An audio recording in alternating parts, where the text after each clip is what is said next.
حضرت انس بن مالک رضی اللہ تعالیٰ عنہ فرماتے ہیں کہ ہم رمضان کے مہینے میں رسول اللہ صلی اللہ علیہ وسلم کے ساتھ سفر کرتے تھے، اور ہم میں سے بعض روزہ رکھتے تھے اور بعض روزہ نہیں رکھتے تھے۔ روزہ رکھنے والے نہ رکھنے والوں پر کوئی عیب نہیں لگاتے تھے، اور نہ رکھنے والے رکھنے والوں پر بھی کوئی عیب نہیں لگاتے تھے۔ یعنی اس سے ایک مسئلہ تو یہ واضح ہوا کہ حالت سفر میں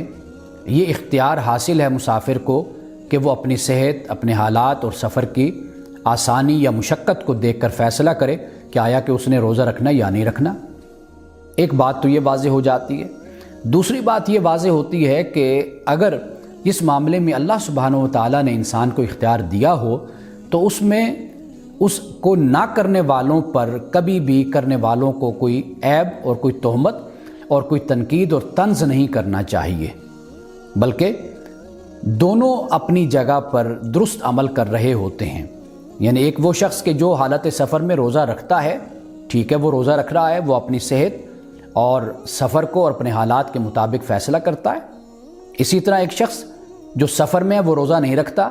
تو وہ بھی اپنی صحت اور اپنے معاملات کو دیکھ کر فیصلہ کرتا ہے۔ تو لہٰذا جہاں پہ اللہ سبحانہ و تعالیٰ نے انسان کو سہولت اور آسانی دی ہو تو اس آسانی اور سہولت کی بنیاد پر